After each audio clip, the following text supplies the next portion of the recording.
¿Puede Omar caer todavía más bajo? Como todos sabéis, en el anterior vídeo respondí a la primera parte de la respuesta que me hizo Omar dedicada al Imperio Español, y ahora toca responder a la segunda, más centrada en Simón Bolívar.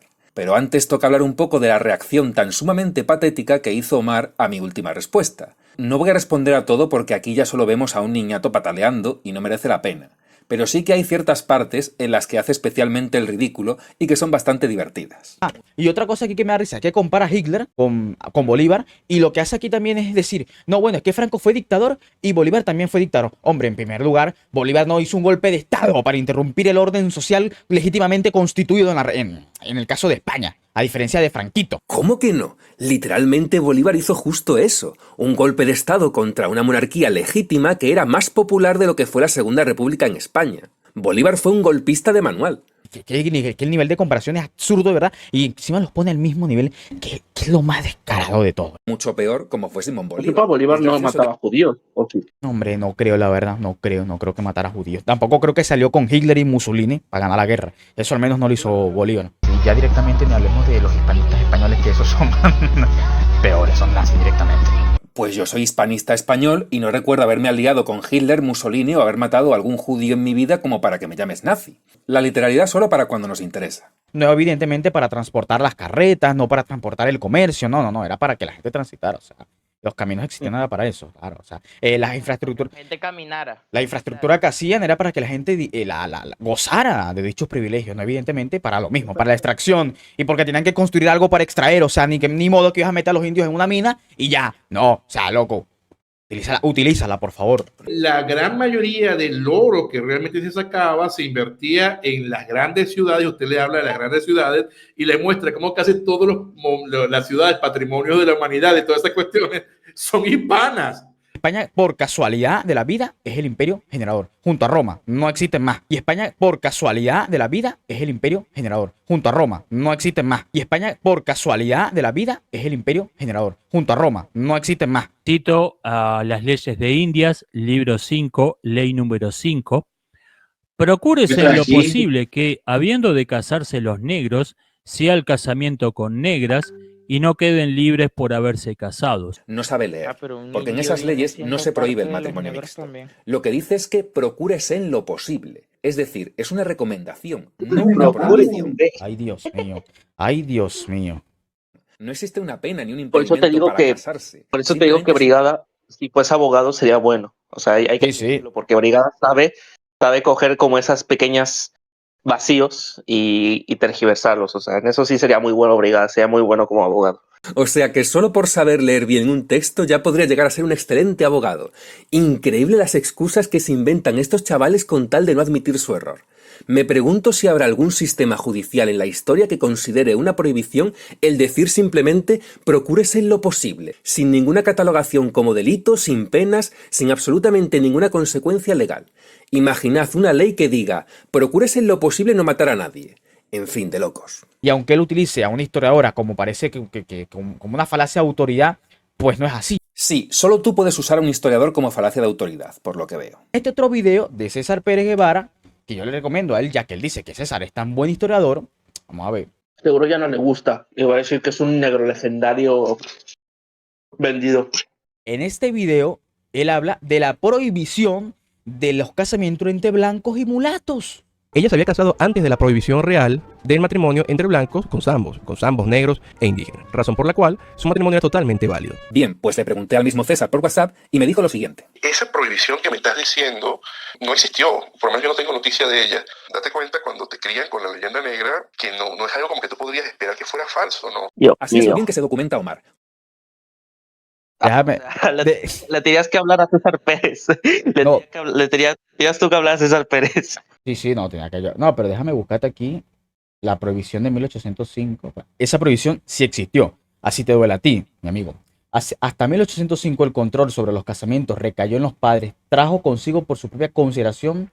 A ver aquí, excepción que la vaina. Por su propia consideración, un serio obstáculo a la profundización del mestizaje, al considerar el matrimonio mixto denigrante socialmente. El viajero francés de Pons describe esa evolución en el ámbito venezolano.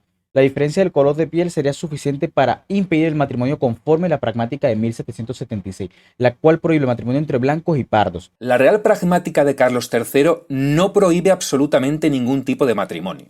Solo habilita a los padres de una persona de clase alta a impedir que se case con una persona de clase social inferior con el objetivo de proteger su patrimonio, su linaje o lo que sea. Es una ley que solo está hecha para una minoría de ricos y que no tiene nada que ver con lo racial. Pero esto no lo digo yo, lo dice el mismo Omar cuando lee sobre la pragmática en otra parte de su vídeo. Con la famosa pragmática de 1776 prohibiendo los matrimonios desiguales. Dicha cédula se dio efectivamente el 23 de marzo de 1776 y estaba destinada a cortar el abuso de contraer matrimonios desiguales, los hijos de familia sin esperar el consejo y consentimiento paterno de aquellos deudos, los hijos de familia sin esperar el consejo y consentimiento paterno. Por esto se deberán así comprenderse en ella, pero se aconsejará y hará entender a aquellos la obligación natural que tienen de honrar y venerar a sus padres y mayores, pedir su consejo y solicitar su consejo y licencia. Pero es que además eran los mantuanos los que se aprovechaban de esta ley para discriminar a las castas, retorciéndola para hacer eso justo que tú dices de que el color de la piel sería suficiente para impedir un matrimonio. Eso no lo decía la pragmática, eso era un uso abusivo de la ley que hacían los criollos ricos como los mantuanos, ya que esta ley en ningún momento autorizaba ninguna cosa así. Por eso se excluyó de la pragmática a las castas. Por tanto, esta pragmática no tenía nada que ver con las castas, puesto que estaban excluidas de ella. Y no lo digo yo, lo vuelve a decir Omar. No se entienda dicha pragmática con los mulatos, negros, coyotes e individuos de castas y razas semejantes, tenidos y reputados públicamente por tales. Es ridículo. Y fíjate, en esta propia política de Estado, excluye a estas personas de esa política social inclusiva. ¿Excluirles de esa política social inclusiva? ¿Te refieres a la ley que estás diciendo que prohíbe los matrimonios entre blancos y pardos? Estoy confuso. Esa ley existió. Ahora, que César no se acuerde ahorita ya, porque pasaron supuestamente 24 años, como que si tú la ves 24 o 23 años, entonces sabes limpiar el culo, pues no sé, medio raro eso. Aquí se utiliza la palabra castas. Sí, era un imperio con sus cuestiones de casta, a su manera, a la española. No al anglosajón, evidentemente. Sí, aquí se utiliza la palabra casta, claro. Omar es de los que escuchan la frase de casta le viene al galgo y ya se cree que el Imperio Español dividía a los perros en castas. Tío, que esa palabra no significa lo mismo que casta en la India. Que no había ningún sistema de castas a la española, que prohibir a algunos hacer determinados trabajos u otras actividades no le convierte en un sistema de castas. En el sistema de castas no se puede ascender ni descender nunca. No puede haber matrimonio mixto. Muchas veces ni siquiera puede haber ningún tipo de relación entre determinadas castas. Cada casta tiene un espacio y un trabajo específico que no pueden hacer las otras castas. El Imperio Español, al igual que el británico, no cumple ni uno solo de los requisitos para ser una sociedad de castas. Deja de inventarte cosas como un sistema de castas a la española y un protorracismo para encajar tus tonterías en la realidad. El 15 de octubre de 1805, el Consejo de Indias promulgó la Real Cédula que prohibía a los españoles de conocida nobleza y limpieza de sangre casarse con personas de otras razas. La de 1805 tampoco prohíbe ningún tipo de matrimonio. Es una ampliación de la anterior que dice que los padres tendrán que formalizar una autorización para el matrimonio de sus hijos. Y Omar me citará fuentes secundarias que respalden lo que él dice, pero yo le reto a que en la fuente primaria, en la misma ley, me diga en qué parte se prohíben los matrimonios mixtos. Una cosa es que los padres puedan o no anular ese matrimonio, y otra cosa es prohibir que cualquier matrimonio mixto ocurra y que ninguno se pueda casar bajo ningún concepto. En este caso, el rey lo deja en manos de los padres, siempre y cuando la desigualdad sea por razón de clase social y no por el color de la piel. Por tanto, si alguien no se podía casar con alguien de clase social inferior, era porque algún Bolívar lo prohibía, no por el rey. Los abusos y las discriminaciones casi siempre parten de los criollos como los mantuanos. El rey a veces la secundará y a veces no. Mirad también cómo ha pasado de decir que había una prohibición de matrimonios entre blancos con zambos, negros e indígenas, a que la prohibición era solo entre blancos y pardos. A ver si nos aclaramos porque empiezo a cansarme ya de tantas prohibiciones fantasma. Él habla de la prohibición de los casamientos entre blancos y mulatos. La prohibición real del matrimonio entre blancos con zambos negros e indígenas. La cual prohíbe el matrimonio entre blancos y pardos. Y sí se prohibieron, así te duele a ti el matrimonio interracial, que parece que tienen una filia con la obsesión entre blancos y negros cogiendo. Más bien pareces tú el que está obsesionado por prohibirles coger. Mal que te pese, esas prohibiciones nunca existieron. Y si no existen, tampoco puede existir una sociedad de castas. Ser español era sinónimo a ser blanco. Ahora, que tú te podías camuflar es otra cosa. Eso demuestra una vez más la ineptitud, la corrupción, la ineficiencia del imperio chavista español del siglo XV al siglo XIX. Eso es lo que demuestra. Ahora, que no se cumpliera es otra cosa. Eso nos habla del gran problema que tenía el imperio español, que era racista, pero a la vez no podía cumplir su propio racismo. Soy racista, pero no puedo cumplir mi racismo. Tócate los huevos, chaval. Tócate los huevos. El punto aquí es que socialmente siempre fue mal visto. No por nada los españoles tienen harenes de indias. Ese es el punto. Aquí incluso hay factores de machismo, como que siempre el mestizaje viene de hombre hacia mujer, no de mujer hacia hombre, no de mujer hacia hombre, no de mujer hacia hombre, no de mujer hacia hombre, no de mujer hacia hombre. Ese es el punto. Aquí incluso hay factores de machismo. Vaya a la cocina, mujer. Vete a la cocina, vete a la cocina. Hombre, si somos tan hispanistas, entonces vamos a empezar a reivindicar nuestros valores hispanos. Y un valor hispano es la mujer en la cocina a las 24 horas. Es que ese es el punto. Si fuera una sociedad de castas, no habría ningún tipo de relación con un miembro de una casta inferior. Ni harenes, ni nada. Habría separación, porque eso es una sociedad de castas. Separar unas de otras. En el momento en el que se juntan, ya no es una sociedad de castas. Pero ante la evidencia que le presento de que los matrimonios mixtos eran normales y los hacían las mismas autoridades, pese a que supuestamente la pragmática lo prohibía, Omar parece guardar silencio y no decir ni pío. El autor dice que el matrimonio mixto era socialmente degradante. ¿Pero en qué se basa? En unas anécdotas que cuenta Bartolomé de las Casas sobre conductas que ven los españoles como que consideraban feas a las mujeres antillanas. Pero no tiene sentido decir que era socialmente degradante en general, porque hasta los nobles presumían en pinturas como esta de matrimonio mixto. Y este cuadro maravilloso de Perú, donde están las bodas de los descendientes de Loyola y de Borja con las indias cachicas, las hijas del Inca y nietas del Inca. La raza no cuenta, lo que cuenta es el estamento, la condición, la calidad. Sí. Son nociones que ya no tenemos. Noble plebeyo, ese es el fundamental. Noble plebeyo no tiene nada que ver con raza. Exactamente. La raza es un concepto decimonónico. Aquí también tenemos un caso de un autor del siglo XVIII que dice que los hombres blancos han dado muestras de inclinación y amor al color negro. Y hoy en día, en Cartagena de Indias, en Mompox y en otras partes se hallan españoles, honrados, casados por elección libre con negras, muy contentos y concordes con sus mujeres. Más bien, eran las propias autoridades españolas las que avalaban las leyes discriminatorias. Dios santo, es que el nivel de este hombre es sorprendente, de verdad. Si con alguien tenían que estar y con alguien estaban resentidos los esclavos que se encontraban en esa época en el mundo hispano, no era con el rey, que usualmente dictaba ordenanzas o reales cédulas para mejorar sus condiciones. No era, obviamente, con los funcionarios hispanos que usualmente decidían a favor de ellos en las reales audiencias, en los ayuntamientos, en contra de sus amos por algunos malos tratos que pudieran existir. Estaban enfadados con sus amos, con los oligarcas criollos. Y estos son los señores que llevan adelante el proceso de independencia o secesión. O sea que cuando existen leyes racistas, no son culpa de las autoridades españolas, son culpa de los malditos mantuanos traidores al orden social cristiano. Claro, porque es que los republicanos, ahora que no hay rey o que tienen una situación en la cual ellos tienen la primacía y no hay rey, cometen los mayores abusos y exabruptos en contra de sus esclavos y no hay nadie que les diga nada. Sobre todo porque la monarquía se había convertido realmente en la gran valedora de los derechos de los no voy a decir de los débiles, por utilizar una palabra, frente a los oligarcas criollos. Entonces los oligarcas criollos consideran, erróneamente por supuesto, que si ellos sacan a la corona de la ecuación, entonces ellos van a tener todo el poder y el resto de la población va a aceptarlo. Obviamente no lo van a aceptar porque se van a ver sin protección y van a comenzar los abusos de la peor manera.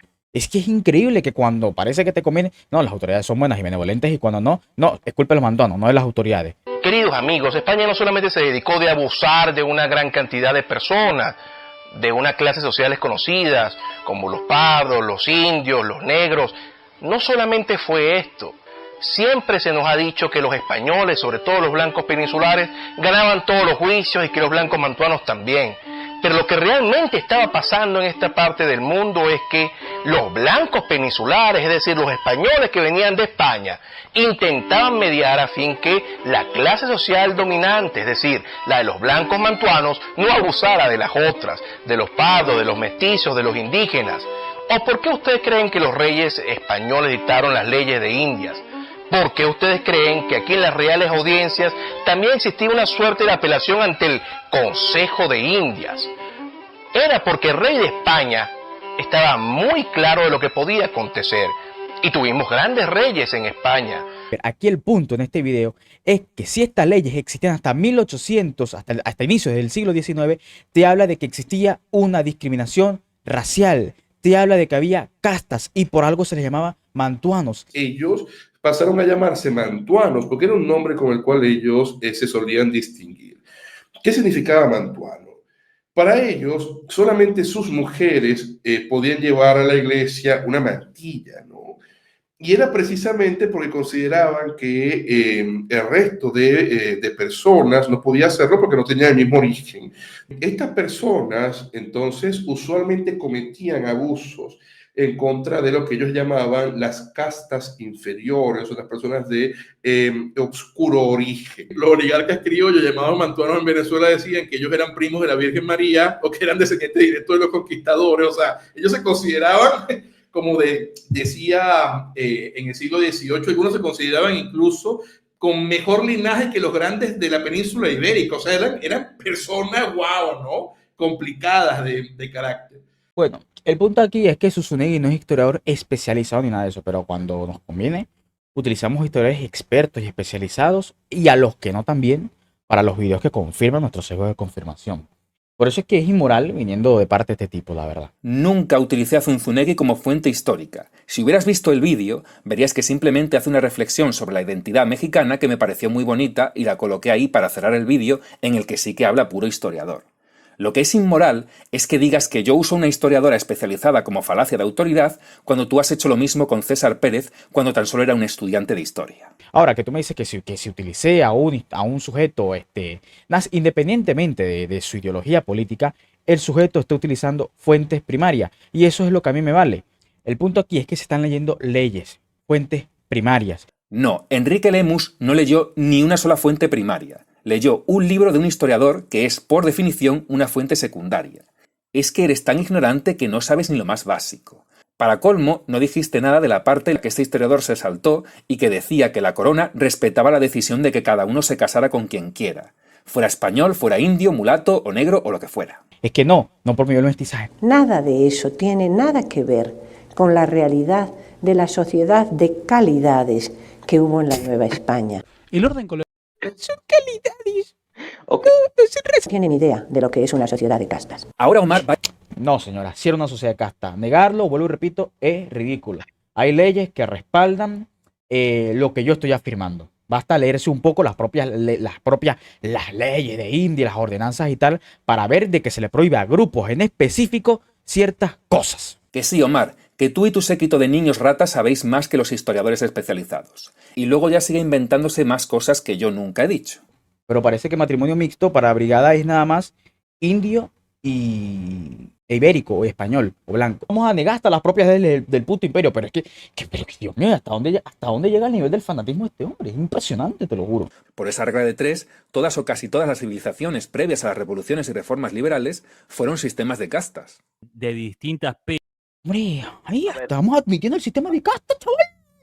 ¿Qué no lo vaya, tío? Nivel de obsesión que tiene este enfermito con la Inquisición, de verdad que me parece impresionante. Yo en ningún video de verdad he hablado de la Inquisición porque no me interesa meterme en esa cuestión.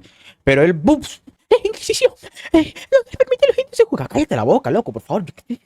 Yo sí no voy a caer en la bajeza de este sujeto de hacer ataques personales. Parece un niño pequeño de verdad justificando tu acción. Es que de verdad, para mí no tiene ningún... No, yo lo hice porque tú lo hiciste antes. Y no lo hice contigo. No seas estúpido, no seas retrasado mental. De verdad que la lógica de este señor es increíble.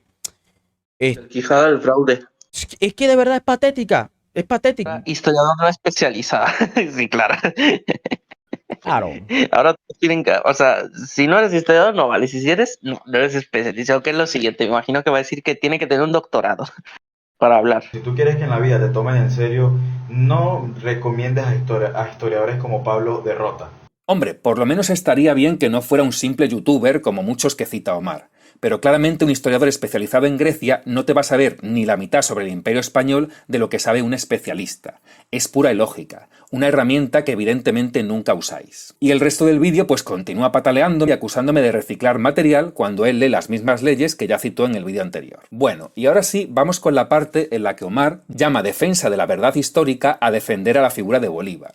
Y por supuesto, ya que le gusta tanto César Pérez, lo voy a colocar como el historiador principal para responderle, ya que si no le valen los historiadores que yo cito, pues a ver si le vale uno que él sí que cita. Bueno, esta es mi video respuesta hacia Brigada del Fraude, ¿no? En esta segunda parte me voy a encargar de desmontar las medias verdades o las falsedades que dice Brigada del Fraude sobre la figura de Bolívar. Figura que se ha dedicado a lapidar desde hace como 4 o 5 años aproximadamente.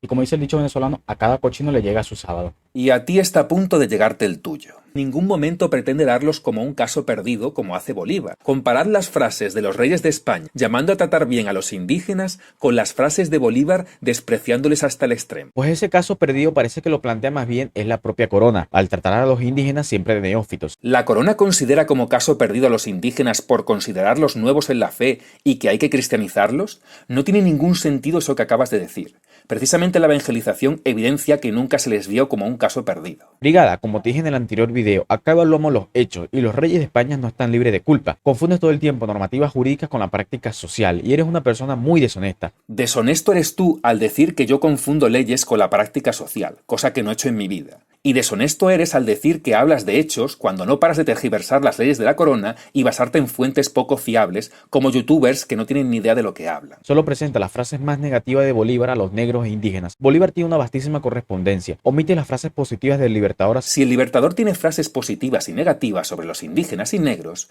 eso tiene un nombre. Se llama hipocresía. Por lo que presentar frases positivas que dijo Bolívar por pura hipocresía política no va a hacer más que reafirmar mi tesis de que no era más que un farsante. Pero es que además eres tú el que omite todas las leyes que favorecen a los indígenas cuando hablas de discriminación en el Imperio Español. ¿Quién es el que oculta la información?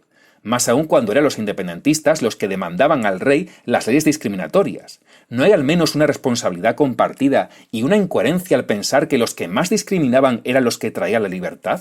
Bolívar odiaba tanto a los indios que consideraban una combinación media de los legítimos propietarios del país, o sea, los indígenas amerindios, y los usurpadores españoles. Los pobres indígenas se hallan en un estado de abatimiento verdaderamente lamentable. Yo pienso hacerles todo el bien posible. Primero, por el bien de la humanidad, y segundo, porque tienen derecho a ello, y últimamente, porque hacer bien no cuesta nada y vale mucho. Claro, luego no te cuentan, no te dicen, cuando Simón Bolívar expresaba que se creen estos abogados pretendiendo crear esta República de Colombia. El ejército de Colombia son sus militares, el pueblo, o sea, viene a través de sus militares, es un hombre muy militarista, pero en los grandes discursos a la gente le dice que lo importante es la educación, el pueblo, los militares es sobre todo la norma, para los militares le dice otra cosa.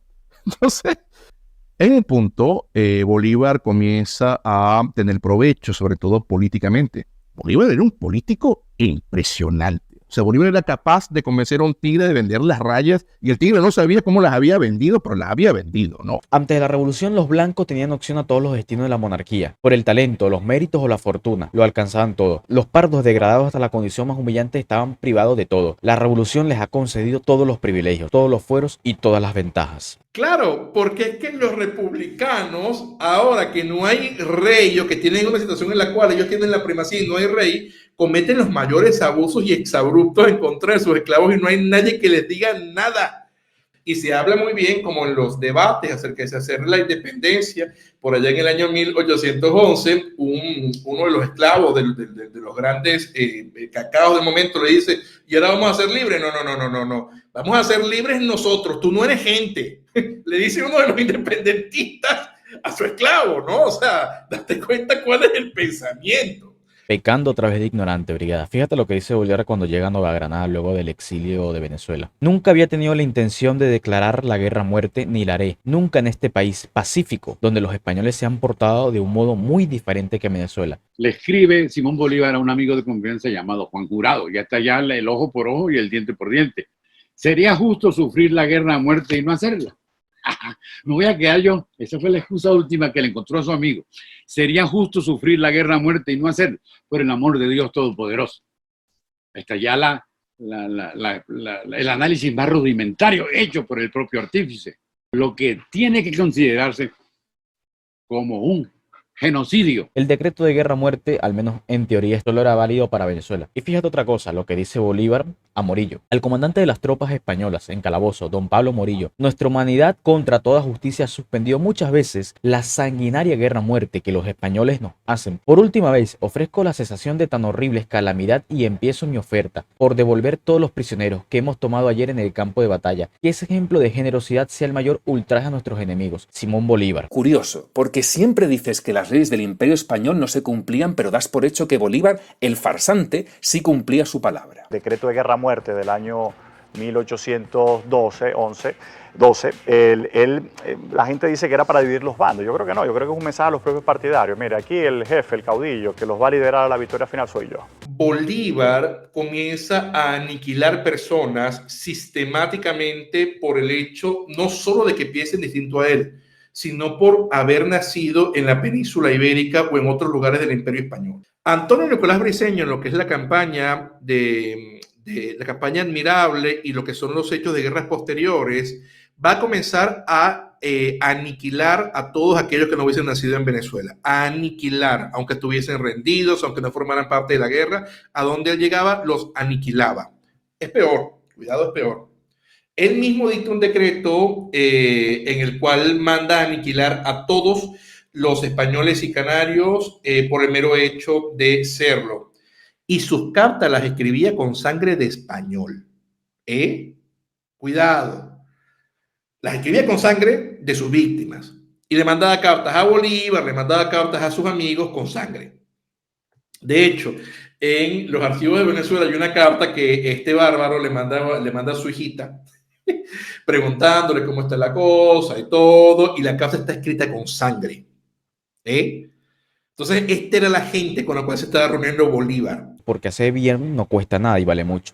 Hablar de estos individuos, Bolívar en el decreto de guerra a muerte pone: españoles y canarios, contad con la muerte, aun cuando seáis indiferentes, si no obráis activamente a favor de la causa republicana. Es decir, usted puede salvar su vida aunque lo vayamos a maltratar, le vayamos a quitar los bienes, si nos apoya al máximo. Que en la práctica realmente, como les digo, fue una barbaridad, fue una salvajada, porque incluso había algunos que querían apoyar, pero les quitaban sus cosas o los mataban como si fueran perros, ¿no? Porque hacer bien no cuesta nada y vale mucho. En el número 2 del reglamento, Antonio Nicolás Briceño: como esta guerra se dirige en su primer y principal fin a destruir en Venezuela la raza maldita de los españoles europeos, incluso los isleños, quedan por consiguiente excluidos de ser admitidos en mi expedición, por patriotas y buenos que parezcan, puesto que no debe quedar uno solo vivo, y así por ningún motivo y sin excepción serán rechazados. Punto 9 del reglamento: se considera mérito suficiente para ser premiado y obtener grados en el ejército presentar un número de cabezas de españoles, europeos, incluso los isleños, y así el soldado que presentare 20 será ascendido al alférez, vivo y efectivo. El que presentase 30 a teniente, el que presentase 50 a capitán, etcétera, etcétera. Que ese ejemplo de generosidad sea el mayor ultraje a nuestros enemigos. Y querían mucho a estos hermanos. Y estos hombres fueron aniquilados durante la Guerra de Independencia solo por el hecho de ser canarios.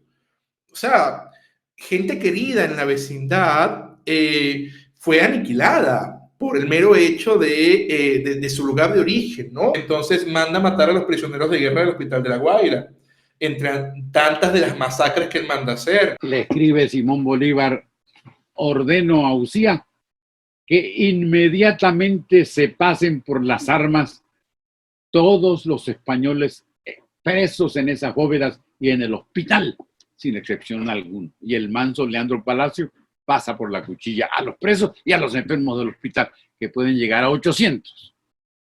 Ese fue el número de víctimas. ¿Quién hace eso? Bolívar. Nunca había tenido la intención de declarar la guerra a muerte, ni la haré, nunca en este país pacífico. Que nosotros consideremos eso como una táctica política. ¿Cómo hacer una táctica política, un holocausto de esta magnitud? Antonio Nicolás Briceño, en este reglamento de ascenso que realmente merece cuadro de honor, pero en el cuadro de honor del comienzo del holocausto, que va a ser confirmado por Bolívar. Que Monteverde mataba gente, al que respiraba y no le gustaba cómo respiraba, lo mataba. Que Boves hacía lo mismo, por supuesto, pero no lo dejaron escrito. Eso no quedó en una disposición. Salgan a matar porque yo lo mando, pues en nombre del rey, el monarca deseado Fernando VII, Domingo Monteverde, José Tomás Boves. No, señor. Ellos hacían. Es una situación de hecho. En el caso de Bolívar no es una situación de hecho. Es una disposición que conduce a los hechos. Y luego está esa mentira que tanto difunden los bolivarianos de que el decreto de guerra-muerte era una respuesta a la violencia realista, cuando los primeros que empiezan con la violencia y los grandes abusos son los secesionistas cortando las cabezas de los líderes de las manifestaciones contra la secesión o en la campaña de Coro en la que mataron unos buenos cuantos de civiles. Los bolivarianos siempre empiezan a contar la historia desde el momento en el que les conviene. Y lo de la alfabetización lo confirma Van Jones al recordar que en 1810 la tasa de alfabetización en las ciudades novohispanas era de apenas un 10%, mientras que 40 años atrás, cuando la revuelta de las 13 colonias en Norteamérica, los súbditos que leían y escribían rondaban el 90%. Esos datos ya han sido desmentidos. Es imposible que las 13 colonias hubiera un 90% de alfabetización. Esos datos se extrajeron del porcentaje de personas que sabían firmar su testamento. Y claro, los que dejan testamento son los blancos más pudientes, y aún así no todos sabían firmar. Y el del Imperio Español lo mismo. Ya te mostré la alfabetización de Costa Rica, y en la propia España, que vivía por debajo del nivel de vida de México o Perú, la tasa de personas que sabían firmar era del 34%. No sé de dónde salen esos datos ni de qué zona son, pero nunca dije que fuera una educación pública como la de ahora, cosa que no existía en ninguna parte y mucho menos durante el gobierno posterior de Bolívar. Algunos de ellos, por cierto, fueron a la universidad y hasta fueron catedráticos, aunque no fue el caso de los esclavos que tenía Bolívar. Además, justo en Venezuela tenemos un caso de un paramédico criollo solicitando al rey que los negros y mulatos no fueran a la universidad, y el rey negó la petición, mientras la corona quería que cada vez más los negros y mulatos fueran a la universidad e igualados a los españoles en general, por medio de la cédula, gracias al sacar. Acá reconocer mi culpa, exageré el periodo castellano colonial, casi que al extremo, omitiendo los grises desde luego. Sin embargo, eso no quita el hecho de que la mayoría de personas eran ciertamente analfabetas y de que tienes que aprender a escuchar también, brigada. Yo en ese video antiguo dije universidades, en ningún momento hablé de colegios. No, Omar, tienes que aprender tú a comprender las cosas. Si tú me hablas de tasa de alfabetización, tenemos que hablar de colegios, no de universidades. Que tú hayas llegado a la universidad siendo un analfabeto no quiere decir que ocurriera así en el Imperio Español. Lo siguiente es que la señora está hablando de mulatos y moriscos, y yo mencioné indios y negros. Cuando me refiero a negros, hablo de esclavos y esclavos libres. La señora Pilar Gonzalvo también habló de indios y esclavos. Por cierto, se dice esclavo liberto, es decir, esclavo liberado, no esclavo libre. Un esclavo no puede ser libre. Analfabeto. Lo digo que las universidades era para una élite, no es ninguna mentira. Veamos esto, el número de matrículas dependía de que se presentasen alumnos de los colegios, de modo que hubo cursos con 30 alumnos y otros hasta de 180 dentro de la misma década. Cánones sufrió pocos altibajos con una matrícula media de 70 a 80. Medicina y leyes variaron entre 10 y 20 alumnos por año matriculados en la totalidad de los cursos. En el siglo XVIII fue notable el aumento de estudiantes en todas las carreras. Si eso no corresponde a un pequeño porcentaje de la población, la verdad yo no sé qué es. Para los demás quedaba la marginación y la universal escuela de las trampas y de la astucia en las calles de las ciudades. La educación era pues selectiva, como correspondía a una sociedad bien jerarquizada, y las posibilidades de superación estaban determinadas por el nacimiento más que por las capacidades. Además, como lo dice la propia Pilar, los esclavos podían pagarse su maestro particular. No es que era un plan nacional de la monarquía de alfabetizar a los negros. Sí, los comerciantes, artesanos, etcétera, estaban súper marginados por no ir a la universidad. Tontería. Las posibilidades de superación estaban determinadas por el nacimiento más que por las capacidades, y el esclavo se podía costear un maestro. ¿No se contradice una cosa con la otra? En cualquier caso, las dos son mentira. Ni ser de clase baja te condenaba de por vida si tenías buenas capacidades, ni los esclavos se pagaban maestros. En todo caso, era el amo el que le llevaba al colegio o le ponía un maestro si necesitaba enseñar al esclavo para llevar su negocio. Precisamente el hecho de que hubiera afrodescendientes en las universidades desmonta eso de que uno estaba predestinado al nacer. En las 13 colonias no hubo jamás un negro en la universidad. No sería hasta el siglo XIX que veríamos al primero. El sociópata de Bolívar quería reducir la población de los negros a base de muertes en las batallas. Ahora resulta que evalúas la psiqui de personajes que murieron hace 200 años, ¿no? Eso a mí me causa bastante gracia. Personas enfermas como Fernando VII. Bolívar era un hombre bastante misericordioso, pero también era un hombre bastante vengativo. Evalúas la psiqui de personajes que murieron hace 200 años, ¿no? Estamos hablando de personas que obviamente no estaban en sus cabales, personas que eran psicópatas, en contra de lo que se están revelando. Son unos homicidas, unos psicópatas, unos asesinos en serie, pues la cosa no va a salir nada bonita. Y el médico José Domingo Díaz, un médico pardo, era muy realista, siempre fue muy realista. Hay un libro que él escribió que se llama La Rebelión de Caracas de 1810 y explica todo, toda la barbarie que se vive. Él dice, Bolívar estaba loco.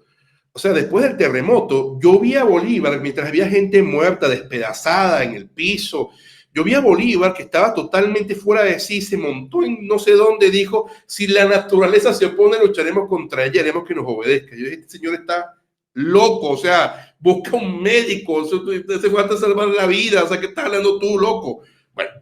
El Bolívar real es un Bolívar muy interesante porque es un hombre voluntarista, es un militar, es un político que tiene un afán de figurar, de vencer, de triunfar, que yo creo que esa es su faceta más relevante, ¿no? Más popular por malas decisiones españolas y no por buenas decisiones de Bolívar. Aquí rayas ya en lo ridículo. Deja de llorar. Esto es un reflejo de cómo funciona la política, niño. La independencia en un inicio fue impopular, porque era un proyecto realmente una élite, al menos en el caso de Venezuela, que no cambiaba realmente el estatus de las demás castas, y que encima los que proclaman son esa misma élite que se dedica a maltratar a las castas inferiores. ¿O te parece casualidad de que las castas inferiores se hayan levantado en contra de los insurrectos, pero precisamente a matarlos? Eso nunca se había visto antes, yo creo que en la América española. Ese era el caldo de cultivo de aquella sociedad colonial tan racista. Los esclavos parecían luchar menos por la libertad que por esclavizar a sus propios amos, y se dedicaron alternativamente a masacrar a los blancos y destruir todas sus propiedades. Los esclavos, por supuesto, eran producto de esa sociedad colonial y su reacción es más que natural. Aquí hay que ver las cosas desde un punto de vista más realista. Los realistas en primera instancia tuvieron éxito, al menos en Venezuela, gracias a la ayuda de los canarios que lucharon por restablecer el antiguo orden. Los patriotas, entre comillas, en esta primera fase, 1811-1815, luchaban por una supremacía criolla simplemente. Los pardos, negros y esclavos, que eran la mayoría, luchaban por su propia liberación. Había, por tanto, varios movimientos diferentes y cada uno se enfrentaba y se aprovechaba de los otros, es decir, política simplemente. Bolívar lo que trataba de evitar era una guerra racial, lo que llamaba la pardocracia. Él no quería que eso sucediera en Venezuela. Lo que sucedió en Haití, pues básicamente Bolívar no quería que sucediera en Venezuela. Bolívar estaba sumamente consciente del resentimiento que tenían las castas inferiores hacia los blancos como él, producto de la propia sociedad colonial que parece que tú tanto defiendes, ¿no? Ah, y eso justifica que Bolívar mande a los negros a morir. Efectivamente, Bolívar quería evitar que hubiera una pardocracia, porque entonces no podía establecer lo que él quería y lo que finalmente estableció, una criollocracia. Usted va a ver ejércitos defendiendo al rey de España de pura gente negra, en contra de los que están defendiendo a la república, que son todos blancos. Ese era el caldo de cultivo de aquella sociedad colonial tan racista. Entonces existía una cantidad de personas que eran la gran mayoría de la población, que eran libres y pues tenían un colorcito bastante acanelado. Esa era la gran mayoría de la población del mundo hispano. Como yo suelo decirlo, el sueño de Isabel la Católica, ¿no? Que todo el mundo fuera libre, católico y buena persona, ¿no? Eso más o menos era la población. Y esta población era totalmente, pues obviamente, totalmente monárquica, porque es que eran españoles todos, ¿no? Ese era el caldo de cultivo de aquella sociedad colonial tan racista. Que la llama la historia oficial Legión Infernal, porque todos eran negros y todos eran realistas, ¿no? El único blanco, hasta pelirrojo, era Boves, pero el resto todos eran negros, ¿no? Tienes a los indígenas, de aquellos que no se han mezclado, mantienen sus territorios, mantienen sus tradiciones, mantienen sus culturas, furibundos, católicos furibundos, realistas, ¿no? Y tienes a los esclavos de origen africano que están supeditados en su gran mayoría, es a los grandes cacaos, que están muy agradecidos con el rey de España porque ha dictado Real Cédula para protegerles del abuso de sus amos y que odian a sus amos. Ese era el caldo de cultivo de aquella sociedad colonial tan racista. Mientras veíamos que había esclavos que salían huyendo de las haciendas por lo que estaba ocurriendo, de las primeras órdenes de Simón Bolívar cuando llega es mandar a que todos esos esclavos vuelvan a sus haciendas so pena de someterles a la mayor de las penas. Porque hacer bien no cuesta nada y vale mucho. Entonces, claro, ¿qué pasa? Bolívar es un oligarca criollo y él no va a permitir que se vayan las propiedades de sus familiares, de aquellos que lo están apoyando para que llegue al poder. La esclavitud durante la etapa hispana, mientras España, fue infinitamente menos bárbara que en el resto de otros países. Y allí están los datos. Y ya cuando Bolívar ofrece Panamá y Nicaragua a los ingleses, a ella sí la cosa cambia. Además, Ofreció Panamá y Nicaragua a los ingleses sin permiso de sus habitantes. ¿Tú me puedes explicar, Brigada, cómo carajos Bolívar iba a ofrecer Panamá y Nicaragua a los británicos en 1815 cuando se encontraban en Jamaica? Resulta y acontece que estas son simplemente cartas de carácter propagandístico, porque parece que te tengo que recordar por segunda vez de que Bolívar fue un político, no solamente militar. Claro, cuando Bolívar dice palabras bonitas a los indios que son pura politiquería, ahí sí te lo crees, pero cuando ofrece territorio ajeno a cambio de ayuda, ahí está haciendo propaganda porque es un político. No sé muy bien en qué le beneficia hacer propaganda de que es un vendepatrias, pero bueno, supongo que se refiere de cara a los británicos, para que ellos sepan que es un débil vendepatrias. Bolívar miente y dice la verdad según convenga Omar. ¿Quién es el deshonesto manipulador? Tienes que analizar, cuando Bolívar llega al poder, ofrece de nuevo siquiera Panamá y Nicaragua. No ofrece Panamá. Y segundo, ¿cómo iba a ofrecer Nicaragua si eso pertenecía al virreinato de Nueva España? Es que no tiene ningún tipo de sentido. Cuando se trata de deshonestidad, te mereces un Nobel. Y cuando Bolívar llega al poder, ¿sí mejora la vida de los indígenas, las castas o los esclavos? ¿Eso lo has analizado o te has tragado las palabras de Bolívar porque aquí sí te interesa tragártelas? De verdad que cuando se trata de deshonestidad te mereces 3 o 4 Oscars. Y por supuesto, la corona también discriminaba a las otras castas sociales. Ya en el video anterior te coloqué ordenanzas de la propia corona en donde discriminaba. E incluso en este propio video te coloqué ordenanzas en donde discrimina a las castas inferiores de entrar, por ejemplo, a la universidad. Capaz me vayas a sacar una que otra sección, pero son excepciones como por ejemplo la de José Manuel Valdés, un cirujano en el Perú. Y son realmente excepciones. Las ordenanzas que mostraste eran en su mayoría locales. Partían de los americanos, de las élites como la familia Bolívar. En las universidades antillanas había infinidad de estudiantes afrodescendientes. Los españoles no querían estudiar cirugía porque era cosa de barberos, y los afrodescendientes copaban esta especialidad. No eran la excepción, eran la norma, al igual que en la profesión de maestros. La excepción era ver a un español que fuera cirujano. Pero el objetivo de la corona era discriminar a estas poblaciones. Y además, si la corona los quería tanto, ¿por qué se supone que no había declarado la igualdad antes? Es que simplemente haces propaganda, amigo. Es estúpido hablar de que la corona buscaba la igualdad cuando tenía ordenanzas muy claras de desigualdad. De nuevo, la monarquía, observando que los blancos criollos o los oligarcas criollos se habían encargado de abusar del resto, ¿no? De las personas que se encontraban allí. Entonces saca la Real Cédula de Gracias al Sacar. La Real Cédula de Gracias al Sacar permitía que independientemente del origen, si usted podía ser lo suficientemente exitoso como para poder pagar determinado estatus, a usted tenían que reconocérselo. Y eso a los oligarcas criollos les llegó, pero bueno, espantoso. Ellos no podían comprender que personas que no tuvieran su linaje. Pero el objetivo de la corona era discriminar a estas poblaciones. No me habían permitido más pasar al Archivo General de la Nación, que era donde se encontraban todos los documentos de la Real Audiencia de Caracas. Y era porque yo estaba publicando una serie de cosas en mi línea de investigación, demostrando, por lo menos, casos en los cuales el rey decía: usted no puede matar a latigazos a ese negro. Usted no puede hacerlo eso a ese indio. El rey, a través de su consejo, la firma, yo el rey. Pero el objetivo de la corona era discriminar a estas poblaciones. ¿Y quiénes eran los que se oponían? ¿Quiénes eran los que estaban enfadados con el rey y que actuaban en contra del rey? Los que llamaban oligarcas criollos, llamados en Venezuela mantuanos, la gran mayoría de las personas que hizo la llamada independencia. Más allá del año 1836 en Venezuela, cuando ya existía una república y se suponía que los santos libertadores habían acabado con esos malvados españoles, el número de latigazos que se había establecido en el Código Negrero, llamado así, de Carlos IV, que no iba más allá de las 2 decenas, fue elevado hasta el centenar en la república. Porque les hago lo que dicen hoy en día los muchachos, un spoiler: la esclavitud no la acabaron. Al contrario. Y el rey debía cuidarse mucho de no quitar demasiados privilegios a los mantuanos, los luchadores por la libertad y mayores dueños de esclavos al mismo tiempo, para que no hubiera rebeliones como la que ya capitaneó Gonzalo Pizarro cuando el rey prohibió las encomiendas y la esclavitud indígena. El rey, en el fondo, estaba atado de pies y manos. Y si tanta igualdad quería Bolívar, porque era un esclavista, y por qué se alió con otros esclavistas para crear una república con la esclavitud plenamente legalizada, es que simplemente haces propaganda. Un teniente de Bolívar dice claramente impopular. Y se hizo popular. Tienes que colocar la frase completa, porque si no simplemente estás siendo deshonesto históricamente. No es posible que tú solamente cojas lo que te conviene. Como ya Lo he dicho, estamos acostumbrados a que lo hagas. Eres uno de los tipos más deshonestos en cuanto a material histórico, de verdad. Lo que quieres decir principalmente con esta cita es que la independencia se impuso ante la mayoría de la población. Y claro, además estás cogiendo esta frase de uno de los guardaespaldas de Bolívar para validar tu sesgo, o mejor dicho, para hacer propaganda. Es que claramente lo hiciste con esa intención de propaganda. Yo, de hecho, cuando vi la cita por primera vez, eso fue lo que me imaginé. Dije, efectivamente, la independencia fue impopular, efectivamente, la independencia la impuso Bolívar. Eso fue lo que me imaginé de verdad cuando vi esa cita por primera vez en uno de tus videos. Pero gracias a Dios y a la lectura, pude entender de que eres un experto en cuanto a mentiras. Y por eso me interesa esa parte de la cita. Y es precisamente por esto que eres un tipo bastante deshonesto. Tienes que colocar la cita completa cada vez que hagas un video, porque le das a entender a la gente de que la independencia siempre fue impopular, desde el comienzo hasta el final.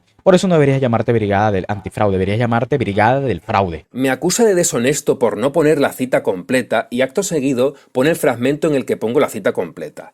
El chiste se cuenta solo. Pero el cínico de Omar, siempre acusándome de cortar la misma cita, después de la cantidad de piruetas manipuladoras que ha hecho para intentar demostrar en vano que el rey de España prohibió algún matrimonio mixto. A ver, Omar manipulador, en el vídeo en el que utilicé esa cita, minuto 17-19, digo explícitamente que había gente de todas las razas en ambos bandos. Y que la independencia fue impopular es un hecho que hasta uno de tus historiadores de referencia, César Pérez, afirma con rotundidad. Y si no llega a ser por el golpe de estado liberal de Rafael del Riego en España, habría que ver si Bolívar finalmente ganaba. Uno de los militares más cercanos y leales a Bolívar, Rafael Urdaneta, decía así: «Los pueblos se oponen, lo republicano es mirado con horror. No hay un hombre que no sea enemigo nuestro. Voluntariamente se reúnen en los campos a hacernos la guerra. Nuestras tropas transitan por los países más abundantes y no encuentran qué comer. Los pueblos quedan desiertos al acercarse nuestras tropas, y sus habitantes se van a los montes. Nos alejan los ganados y toda clase de víveres. El soldado infeliz que se aparta de sus camaradas, tal vez a buscar alimento, es sacrificado. El país no presenta sino la imagen de la desolación. Las poblaciones incendiadas, los campos incultos, cadáveres por donde quiera, y el resto de los hombres reunidos por todas partes para destruir al patriota y ayudar al asesino». Donde dice patriota en realidad se refiere a los que apoyan al asesino en masa Simón Bolívar, y donde dice asesino son los que apoyan al régimen del Imperio Español, que era el que protegía a los indígenas de criollos como el desalmado de Bolívar. Omar es el rey Midas de las tergiversaciones, todo lo que toca lo tergiversa, y ya he dado ejemplos de sobra. De verdad, Omar, que para ti manipular es un deporte. Lo haces por vicio aun cuando ni siquiera lo necesitas. Pero es que además me acusa de cortar la cita de Joaquín Posada después de que él mismo la manipuló al leerla, ya que según su imaginativa lectura, Posada dice que la independencia empezó a ser popular en 1815, cuando este señor dice claramente que en esa fecha había mayoría realista y que no es hasta 1819 que se empieza a notar el cambio. Esa parte en la que corregí a O manipulador se la saltó para no responderla. Pero de tener razón, no subí hasta los últimos años del proceso secesionista. Y él dice hasta los últimos años, literalmente, Joaquín te dice de 1815 a 1819. Y eso ni siquiera son los últimos años. Realistas eran muchísimos y probablemente hasta por lo menos 1820, sí, más o menos 1820 la mayor parte de los venezolanos, no hay encuestas, no hay elecciones, pero todas las evidencias, los testimonios apuntan hacia que la mayor parte de los venezolanos más bien eran realistas, no eran patriotas. A partir del año 20 eso va cambiando por un conjunto de circunstancias. Justamente en ese año de 1820 ocurre lo que sería el levantamiento del Riego y el trienio liberal, y ahí pues el devenir de la guerra junto a otros factores, hay que decirlo también, pues cambiará totalmente y la población venezolana o criolla pues cambiará, empezará a cambiar de bando, ¿no? En Caracas se dieron en 1809 otras fiestas y con globos aerostáticos en honor a Fernando VII, y en 1812 con la entrada de Monteverde hubo fiestas y repartición de medallas de proclamación, ¿no? También en Puerto Cabello, en 1820, con la llegada del retrato de Fernando VII, hubo celebraciones, ¿no? Entre otros muchos puntos de la geografía venezolana. Esto habla, ¿no?, de lo fiel que fue la población venezolana a la monarquía hispánica, ¿no?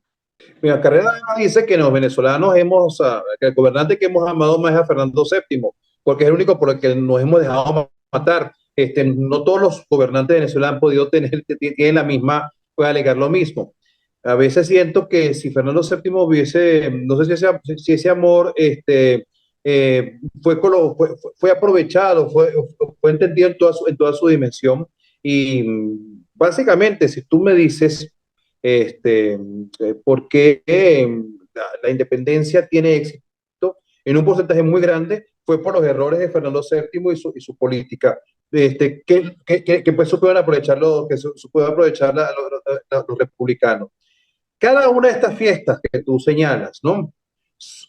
Son fiestas a las que conocemos porque hemos dado con el registro de estas fiestas. Pero es perfectamente pertinente, razonable, suponer que había otras tantas en todos los pueblos, en todas las instancias. De hecho, yo encontré otras, pasa que no todas cabían dentro de la tesis. Ponte tú, si está ocupado militarmente por Morillo, y Morillo organiza una fiesta, la gente no va a discutir esto. Pero otras que sí fueron más autónomas, más espontáneas. Digamos, pueblo de indios, están más o menos de su cuenta, con un pueblo de indios en el sentido de pueblo de indios como el entendido de República de Indios en aquel momento, y deciden organizarla buenamente, ¿no? Y Fernando VII fue un rey tan deseado y tan querido a este lado del océano, por lo menos en Venezuela, no puedo hablar de otros, porque sospecho que también más o menos así, como al otro lado del océano. Sí fue el deseado. Nada de popular, se nos vende que es una rebelión del pueblo contra las élites. Ahora es que va a entrar el pueblo, Jaime. Ahora es que va a entrar el pueblo. Ya voy a narrar cómo entra el pueblo en la ecuación. Hasta ahora no han entrado. Hasta ahora son oligarcas luchando para intentar mantener una suerte de hegemonía sin rey, ¿no? Quítate tú para ponerme yo, ¿no? Eso, nada más ellos querían cambiar era que no existiera corona, mantener ellos todo el poder, pero socialmente permitían exactamente el mismo orden, pero por supuesto, un orden de sociedad de adscripción en el cual las personas no pudieran tener ningún tipo de protección frente a los mantuanos, porque sin rey ya no había quien los protegiera.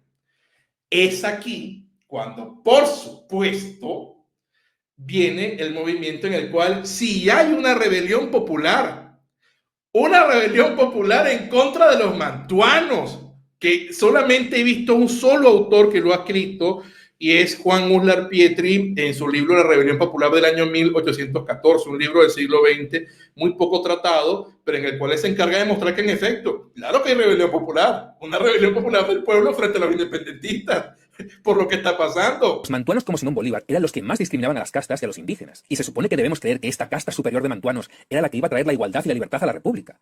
Cuando digo que fue impopular, me refiero a que la mayoría del pueblo estaba en contra. Perú ni siquiera tiene un libertador, y tuvo que ser invadido por los ejércitos de San Martín y Bolívar. Otra deshonestidad tuya, no sé si por ignorancia o con claras intenciones de hacer propaganda al Imperio Invisible. En ese entonces la intendencia de Trujillo abarcaba todo el norte de Perú, desde el río Santa hasta la frontera con el Ecuador. En términos actuales incluye las regiones de Tumbes, Piura, Lambayeque, La Libertad, Cajamarca y Amazonas. Por eso cuando el marqués Torretacle declaró la independencia de Trujillo, se independizó una tercera parte del Perú. Sí, muy bonitos los indepes de Perú. Nunca negué que existieran. La pregunta es, ¿por qué Perú necesitó a San Martín y Nueva Granada, no? ¿Por qué Perú necesitó a Bolívar y el Río de la Plata, no? Digo yo que será por algo, ¿no? Porque cuando la independencia de un lugar es muy popular no necesitas que te invadan todos los vecinos con un contingente de soldados y buques británicos. Y luego va a continuar usando nada más frases de Bolívar, siendo que no hay nada más deshonesto que contar la historia usando simplemente las frases más propagandísticas de Bolívar, y si acaso de algún allegado. Es como narrar la Segunda Guerra Mundial con frases únicamente de Hitler. Mensaje de Bolívar al Congreso Constituyente de 1825. Este país, refiriéndose al Perú, actualmente está más tranquilo que Colombia y tiene por sus libertadores un respeto y una gratitud admirables. Resulta y acontece que estas son simplemente cartas de carácter propagandístico, porque parece que te tengo que recordar por segunda vez de que Bolívar fue un político, no solamente militar. Y el avance exitoso de la división de Córdoba y de la caballería de General Millet, Daniel Olieri, sus líneas son contundentes y además desmontan una vez más aquello de que el Perú no quiere la independencia. Además, aunque los principales autores de la revolución a que debía Guayaquil su independencia y liberación eran colombianos, es decir, gran colombianos, fue con el auxilio de las tropas norperonas que le efectuaron. Espera un momento, ¿estás intentando desmontar que Guayaquil no quería la independencia con una cita que dice que los principales artífices fueron los colombianos y no ellos mismos? La ceguera de este chaval no conoce límites. Si tanto querían allí la independencia, ¿por qué no fueron ellos los principales artífices en lugar de los colombianos? Por cierto, omitiste la parte en la que te puse las palabras de tu querido historiador John Lynch sobre lo impopular que era Bolívar en Perú. Se ve que no podías rebatirlas. Desde que salga un peruano nostálgico del antiguo régimen colonial acusar a Bolívar de fragmentar el virreinato del Perú, les tengo que recordar que en primera instancia se lo hicieron los Borbones. Sí, y yo te recuerdo a ti que los reyes de España nunca hicieron una partición tan agresiva como la que quería hacer Bolívar, dividiendo al Perú en varios países distintos y sin consentimiento de la población. Porque eras tú el que decía eso de que dividir un territorio sin el permiso de la población era de colonialistas.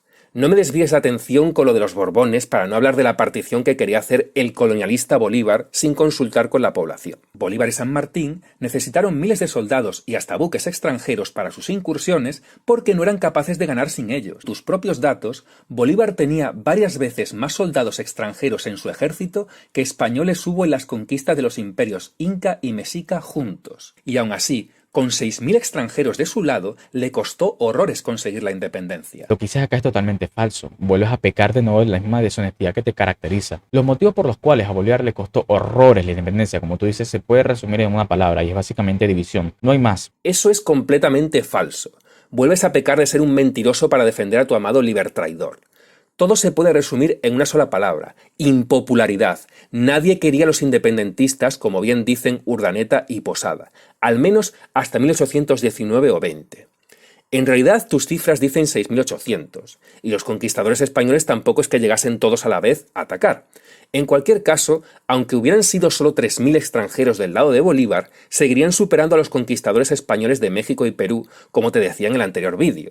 Por tanto, Bolívar necesitaría menos apoyo de gente local del que necesitaron los conquistadores españoles, pues estaban en un número mucho más inferior. Ahora, respondiendo a la estupidez sobre la Legión Británica, empezaron a llegar a Venezuela a intermedios de finales de 1817. O sea, después de que el general Manuel Piar derrotara al español Miguel de la Torre, solamente con tropas venezolanas, mientras los del bando realista tenían alrededor de tropas españolas peninsulares en un número calculado de 330 a 400, y que estas últimas representaban entre el 15 a 20% de la tropa realista vencida en la batalla de San Félix. Ya en 1816, Bolívar toma Carúpano, financiado por Haití y con 150 mercenarios haitianos y algunos franceses. Y Bolívar, al entrar en Carúpano, se encuentra con pintadas en las paredes de que aquí nadie quiere que lo liberten. El mismo Bolívar escribiría sobre que nadie le quería allí porque ellos apoyaban a los tiranos españoles. Otro episodio en el que el liberticida de América compensa su tremenda impopularidad con soldados extranjeros. Es ahí apenas que comienzan a llegar estas tropas que, por cierto, hubo deserciones, motines, ejecuciones, etc. Así que nadie se come ese cuento de que los 6.000 llegaron enteros, que no eran ingleses como falsamente tú y otros intentan vender. Eran irlandeses británicos, o sea, de la Irlanda católica y no de la Inglaterra protestante, masónica, liberal y vendepatrias. Perfecto. Me da igual si venían de la India. Todos ellos eran mercenarios pagados en parte con el dinero inglés de los préstamos con los que Bolívar hipotecó a las nacientes repúblicas. Y por cierto, los protestantes no son vendepatrias, por eso sus países prosperaron, mientras que Bolívar el vendepatrias hundió a su patria en la miseria. Y es lo que se conoce como la Legión extranjera, la Legión británica, en donde... Que fue clave en Carabobo, ¿no? Total. Y en casi todo el proceso de campaña. El papel de Gran Bretaña, como ya lo esbozaba un poco de un modo ligero, fue el gran propiciador, ¿no? Porque ningún movimiento de separación de los países hispanoamericanos habría tenido posibilidad si no hubiese sido por el apoyo económico de la Gran Bretaña. Pero en Inglaterra había una gran cantidad de gente parada que solamente tenía como único valor o como única capacidad laboral saber matar gente.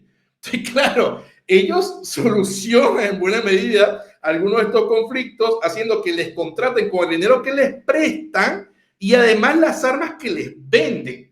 Entonces, wow, un negocio en el cual no se gastan nada, balcanizan toda América, los obligan, les imponen tratados de libre comercio, en los cuales obviamente van a ganar ellos frente a estas repúblicas pobres, balcanizadas y peleadas entre sí.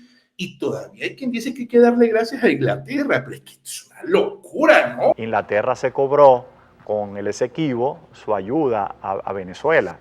Una enorme masa popular le despreciaba profundamente. Cuando llega, efectivamente, Torre Tagle, que está a cargo del gobierno, ha desplegado pues una recepción espléndida, con cañonazos, están todos los balcones con mantos, iluminada después en la noche la ciudad, ¿no? y hay una inversión importante en la recepción.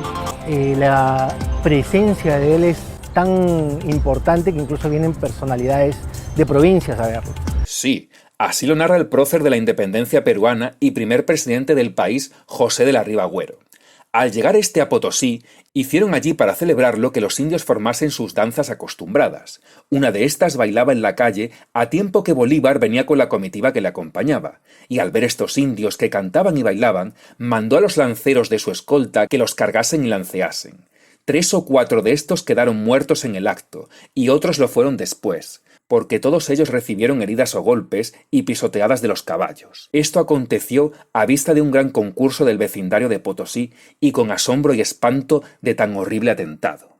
Este es el libertador de América, señores, literalmente un psicópata que mataba gente inocente por diversión.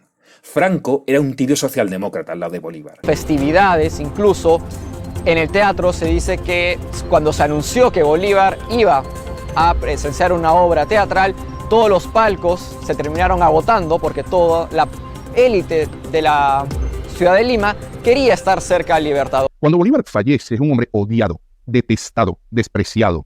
En lo que hoy en día es Venezuela, lo que hoy en día es Ecuador, en lo que hoy en día es Colombia, y no se hable del Perú, que incluso lo picó. Bolívar, cuando muere, es un hombre repudiado por sus principales aliados.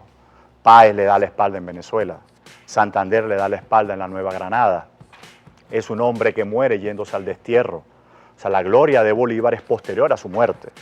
En el año 1842, Páez siente la necesidad de que hay que revivir a Bolívar, de que la nueva identidad nacional, histórica, cultural, tiene que partir no de los ancestros autóctonos, porque son poco relevantes, aquí no hubo grandes civilizaciones como si la hubo en Mesoamérica, en Centroamérica y en la zona andina, con los incas y con los aztecas.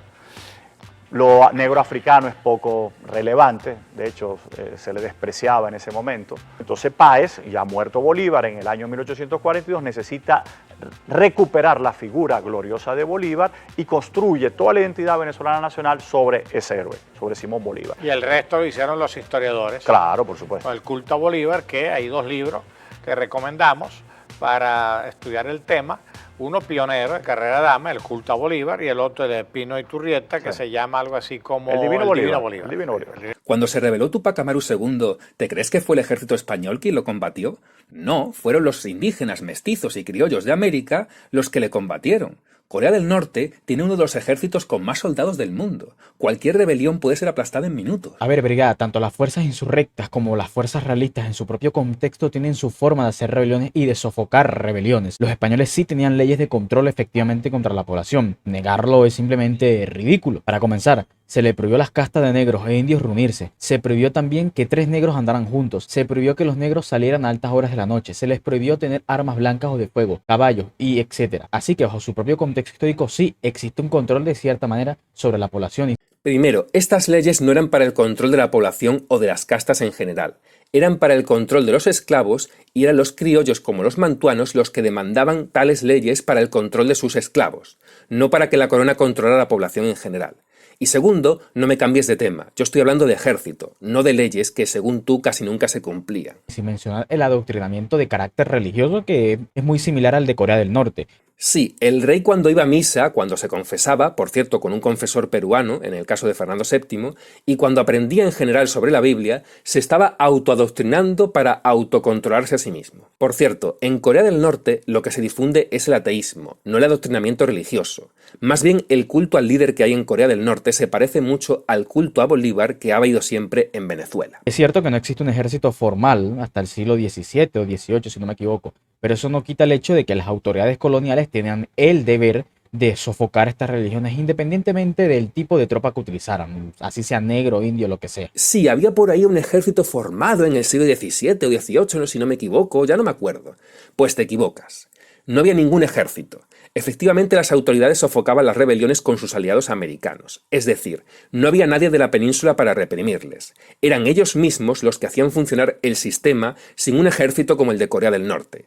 Gracias por darme la razón, aunque sea nuevamente fingiendo que desmientes lo que digo. En el siglo XVIII se extrajo más plata y la mayoría se quedaba en América, no como con las concesiones del vendepatrias de Bolívar. Explicar qué tiene que ver ese gráfico de México. Estás hablando del traidor de Bolívar, no de los absolutistas tradicionalistas católicos mexicanos, como para echarle la culpa ahora a él de la extracción de plata o de oro de lo que pasa en México. Esto es insólito, la verdad, estás traumadito con Bolívar. Aquí lo único insólito que hay es que estemos hablando de la tecnología de extracción minera de la época, que da igual que sea en México o en Perú, y tú me vengas con que estoy relacionando a Bolívar con México porque patata. A veces no sé si lo haces por el vicio de manipular o porque verdaderamente careces de toda capacidad de entendimiento. Tú dijiste que Bolívar vendía concesiones mineras a los ingleses porque necesitaban su tecnología. Y yo te digo que eso es una tontería porque en el siglo XVIII el Imperio Español extraía más plata usando su tecnología del siglo XVIII. Y por eso te pongo el gráfico que demuestra esto. Da igual si es México o Tierra del Fuego, la tecnología es la misma. ¿Lo entiendes ahora o te tengo que hacer un croquis? Prefiero que mi país extraiga mineral con tecnología anticuada antes que darle una concesión a un país extranjero para que se lo beneficien ellos. Sí, seguramente se lo quedaban era el bolsillo de las élites, ya sea criollas o extranjeras. A mí me da igual eso, la verdad. Seguramente porque patata. Nuevamente Omar usando su imaginación para contarnos la historia. Precisamente el pueblo nunca se ha beneficiado más de su propia plata que durante el Imperio Español gracias al llamado partido, que era una especie de bonus salarial que los trabajadores de las minas cobraban en plata. En el gráfico de arriba puedes ver que los salarios de los trabajadores mineros de un pueblo de México eran más altos que en cualquier otra parte de Europa o Asia.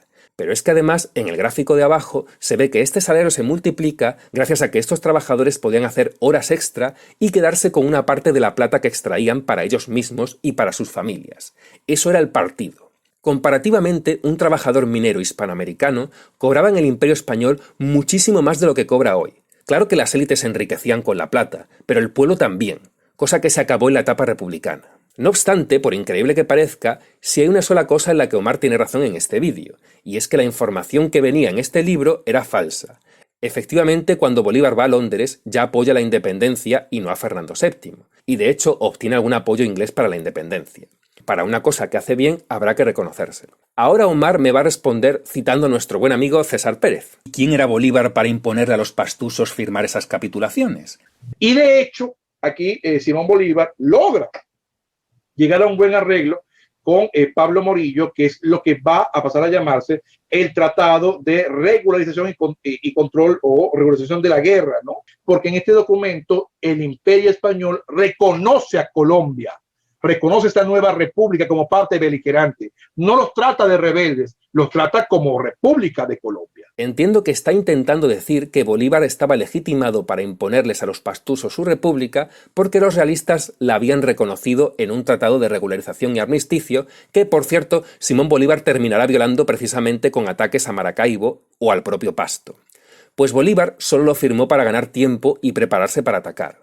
Brillante, Omar, brillante. Por cierto, en este tratado no se reconocía a Pasto como parte de la República de Colombia. Por tanto, que cites aquí a César Pérez no ha servido nada más que para darme a mí la razón cuando le cito yo. Después de esto, Bolívar consiguió que un Santander muy servicial le enviara unos documentos falsos en los que afirma que España había reconocido la independencia de Colombia. Después de tramar un complicado proceso para el engaño, presentó estas mentiras como él mismo la denominaba el comandante español de Pasto, para convencer de que había que renunciar al combate. El español, sin embargo, no cayó en la trampa. Un llamamiento directo a los pastusos no resultó fructífero. Ninguna ofensa recibiréis de nosotros, os trataremos como amigos, os veremos como hermanos. Ningún pastuso debe temer ni remotamente castigo ni venganza, les dijo, pero ellos se negaron a hablar de paz. El combate era la única opción, pues retirarse habría significado reconocer la derrota. O sea, literalmente me estás diciendo que los pastusos son los malos porque se negaron a hablar de paz después de que me confieses que el mismo Bolívar intentó engañarles y tomarles por idiotas. ¿En serio les reprochas a los pastusos dudar de Bolívar y no querer aliarse con él después de esto? ¿Pero tú en qué mundo vives, muchacho? El combate era la única opción, pues Bolívar era tan impopular que solo podía conseguirlo por la fuerza. Bolívar expidió una proclama conciliadora. Una transacción honrosa acaba de estancar la sangre que vertía de vuestras venas. Vuestro valor y constancia os han hecho acreedores a la consideración del Ejército Libertador y del pueblo colombiano. Pastusos, vosotros sois colombianos y por consecuente sois mis hermanos. Para beneficiaros no solo veré vuestro hermano, sino también vuestro padre. Yo os prometo curar vuestras heridas, etcétera, etcétera, etcétera, dice Bolívar. Resulta y acontece que estas son simplemente cartas de carácter propagandístico, porque parece que te tengo que recordar por segunda vez de que Bolívar fue un político, no solamente militar. He perdido la cuenta de cuántas veces te lo he tenido que recordar yo a ti. Literalmente les dice a los pastusos que no recibirán ninguna ofensa después de haberles ofendido en sus narices, mintiéndoles con documentos falsos. Hay que tener la cara bien dura. Sin duda, una de las cosas más divertidas de Omar son sus piruetas para justificar lo injustificable. Privilegios que eran ilegales según el orden republicano. Si los pastusos hubieran sido tan ignorantes, se hubieran tragado la palabrería bolivariana. Ay, Brigad, parece que se te olvida que Bolívar era político. En la política tienes que dialogar, pactar, diplomacia, ceder, etc. Y darle privilegios a una zona como Pasto de carácter realista responde evidentemente a intereses políticos. Parece que te tengo que recordar que los políticos sin escrúpulos como Bolívar mienten para conseguir lo que quieren. Y Bolívar no iba a conceder esos privilegios porque eran ilegales. Era ilegal según el ordenamiento republicano. Que es que ya ni conoces la legalidad de la república que defiendes, ni aunque te lo haya puesto yo mismo por escrito. Ya veo que no puedo esperar mucho de un sujeto que dice que no le importa bajo qué régimen estén unidos los países supuestamente hispanos, sea comunismo, capitalismo o lo que sea. Pareces un niño de 7 años. Lo quiero porque sí. No, el que parece un niño de 7 años eres tú inventándote mentiras tan pueriles como esa. Pues yo jamás dije tal cosa. Lo que dije es que se puede ser comunista o capitalista e hispanista al mismo tiempo porque el hispanismo no está asociado a ningún sistema político. No dije que a mí me diera igual el sistema. Yo defiendo lo mío y otros hispanistas defienden lo suyo. Punto. Como ya hemos observado, los pastusos no eran pobres e inocentes indígenas. En realidad eran guerreros rebeldes y estaban a favor del rey. Esto quiere decir que en lugar de permanecer neutrales, decidieron tomar partido en una guerra que poco o nada tenía que ver con ellos. No, no es que decidieran tomar partido en una guerra ajena. Eso lo hizo Bolívar. Bolívar y su intención de invadirles les obligó a defenderse con uñas y dientes. Al ver que no estaban dispuestos a despejar la zona, se les dio el último tiro de gracia a esta población guerrera. Es decir, estaban enfrentados, era una guerra que había. Habían luchado varias veces en las batallas distintas. No estamos hablando de gente inocente. La Navidad de Pasto, la Navidad Negra. Bueno, y eso fue una atrocidad tras otra atrocidad. Entonces, el que la Abel de América haya sido capaz de reprimir a una población desarmada para castigarla por su fidelidad al rey, no, eso es todo un escándalo. Y por eso estas cosas pocas veces se dicen, pero existieron, son reales, están ahí. Ahora fijaos en lo que opina esta youtuber bolivariana sobre Bolívar y su decreto de guerra genocida. De lo que no hay una sola duda es que Simón Bolívar fue uno de los grandes militares de la historia universal. Sus méritos no solamente son comparables a los de Napoleón, sino que el corso sale muy mal librado ante Bolívar, porque mientras él cayó por su desmedida ambición, Bolívar tuvo el olfato político para saber apartarse ante la voracidad de los caudillos regionales. Bolívar entregó su vida por la causa de la libertad de los pueblos americanos y era un genio político. Al decreto de guerra a muerte, que es censurado por algunos, pero francamente, yo personalmente pienso que fue necesario en su momento. Obviando las patadas que esta mujer le pega a la historia, tema que ahora no nos ocupa, vamos a ver que hasta ella tiene una opinión bastante negativa sobre Pasto y la justifica así. En 1812, a través de la gobernación de Popayán, se envió una carta al Cabildo de Pasto anunciándoles en tono amenazante que el gobierno de la Junta de Santa Fe estaba dispuesta a destruir la ciudad si no cesaban en su resistencia. Sin embargo, los pastusos se mantenían en su ley y en 1814 el Ayuntamiento de Pasto anunció que ellos habían vivido satisfechos y contentos con sus leyes, con su gobierno, con sus usos y costumbres y que así continuarían por encima de todo y de todos. Personajes tan admirados por mí como Antonio Nariño fue a quien le tocó anunciarles como respuesta que si no se anexaban al gobierno republicano, Pasto sería irremediablemente destruido. Al parecer, esta rebelión fue la excusa perfecta para resolver el problema y algunas fuentes confirman que Sucre iba con instrucciones precisas de Bolívar para arrasar con la ciudad, que llegaron hasta empalar a los bebés en las bayonetas tan solo porque les molestaba el llanto al verse estos desprotegidos por haber sido separados de sus mamás. ¡Qué horror! Las monjas en los conventos también llevaron del bulto. Fueron violadas y asesinadas. De igual forma degollaron sin piedad a todos los niños y ancianos que pudieron. Profanaron las iglesias, robaron todo lo que pudieron, destruyeron los archivos públicos y los libros parroquiales, dejando a la ciudad sin memoria. Entonces, coronel José María Córdoba, desde el primer momento, miraba aterrado el enorme error histórico que se estaba cometiendo. Estaba tan aterrado que le pidió a Sucre detener la masacre. Fue tal su insistencia que tan solo al tercer día Sucre le ordenó suspender él mismo el horrible genocidio. Bolívar entró a Pasto con actitud victoriosa y convocó a la población para que juraran sometimiento a la nueva república. Lo que se dice es que el objetivo real de aquel juramento era identificar a los más jóvenes para reclutarlos a la fuerza. Escogieron 1000 para luchar en contra del ejército realista por la independencia del Perú y 300 adicionales que fueron enviados a Quito para el mismo fin. Muchos de ellos fueron asesinados en el camino por amotinarse y que menos esperaban. A la tristemente célebre Navidad Negra de Pasto, que es la peor de todas las embarradas que cometió Bolívar durante su vida. Es el episodio más oscuro de toda su vida. Para que veáis que el fanatismo extremista bolivariano de Omar está dispuesto a justificar cualquier atrocidad de Bolívar mientras mira con lupa hasta la última ordenanza del Imperio Español para buscar cualquier trapo sucio. En este sentido, Omar justifica a Bolívar más que Chávez y Maduro juntos. De modo que no se puede hablar de un genocidio aquí. Deja de repetir esa mentira. Un genocidio es el exterminio sistemático de una población desarmada por una razón no belicosa, raza, religión, color de piel e ideología. En Pasto no se cumplen estas condiciones. Cierto, por eso yo nunca dije que Pasto fue un genocidio.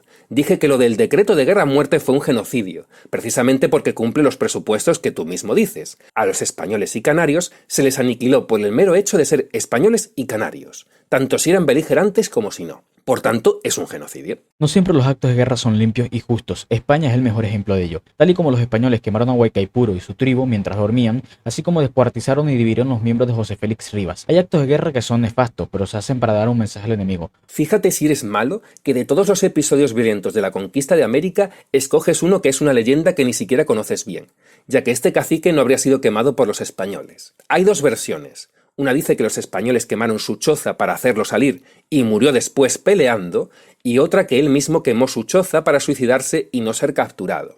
Fuera como fuere, no existen pruebas de nada de esto, tan solo un relato de 1723 escrito por el militar e historiador criollo llamado José Oviedo Ibáñez.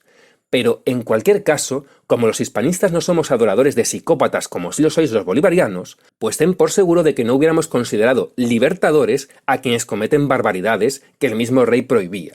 Y a José Félix Rivas le habían fusilado primero, no fue desmembrado vivo, y muy generosos fueron con él para los crímenes que había cometido. Agustín Agualongo fue un líder de las revueltas indígenas de Paz. Cayó en manos republicanas y al momento de ser fusilado dijo jurarle lealtad al rey de España. Un rey que nunca envió tropas ni refuerzos para ayudarlo y que posiblemente ni siquiera sabía la existencia de este sujeto. Como le diríamos aquí, un jalabolas. Nuevamente evidencias tu colosal ignorancia en historia. El rey Fernando emitió una cédula en la que nombraba a Agualongo general de los ejércitos del rey por sus méritos, aunque ya lo habían fusilado para cuando la noticia llegó a América. También el rey iba a enviar más tropas, pero Rafael del Riego, el liberal que tomó el poder por golpe de estado, quiso que se suspendiera ese envío. Aquí, el único jalabolas eres tú, que se la felas a Bolívar a cambio de nada. Sería gracioso que fueras descendiente de alguno de sus esclavos. Precisamente porque Agualongo no era un jalabolas, no se sometió a Bolívar a cambio de mentiras como haces tú. Y uno de los beneficiados de esas capitulaciones fue el propio Agustín Agualongo. Fue hecho preso en Quito, licenciado de paisano, es decir, dejado libre por su condición de indígena o campesino, quien quedó como segundo jefe, y Merchancano, perteneciente a la élite pastusa, quien se destacó en la batalla de Genoa y Bombaná, quien fue nombrado gobernador político militar de Pasto. Y aquí, haciendo gala nuevamente de una ignorancia o manipulación aún mayor. Me dices los cargos que ocupaban Agualongo y Merchancano con los realistas, no con Bolívar. Además, Agualongo no fue liberado en Quito, sino que se fugó para continuar luchando. No sé quién miente más, si las capitulaciones de Bolívar o tú. ¿Quién puede ser tan tonto como para tragarse que Bolívar iba a tratar a los pastusos como el pueblo más favorecido de toda la República y con... El propio Agualongo, como mencioné anteriormente, es un ejemplo de que dichas capitulaciones se estaban cumpliendo, pero era imposible de que se cumplieran todas en su totalidad cuando fueron interrumpidas. Sí, ya hemos visto cómo los realistas cumplían las capitulaciones de Bolívar. Queda claro que Bolívar no cumplía las capitulaciones porque nunca pensó hacerlo. Hasta el rey Fernando, al que llamaste enfermo, cumplía con los pastusos más que Bolívar. Ah, y eso mismo le planteo yo a ustedes los hispanófilos. ¿Cómo ustedes pueden creer de que las leyes de Burgos, las leyes de India y luego la recopilación de las leyes se van a cumplir exactamente esa misma garantía para ti que tiene la capitulación de Berruecos? Para mí tienen las leyes esas de protección a los indios. Ninguna. Lo que signifique o no para ti o para mí es irrelevante. Aquí lo que cuenta son los hechos que siempre te dejan en ridículo. El mayor enemigo de Omar es la realidad histórica. Pero eso no se cumplía, porque no, eso se cumplía a rajatabla, y aquel que de alguna manera violaba la ley, pues la pagaba bastante cara, ¿no?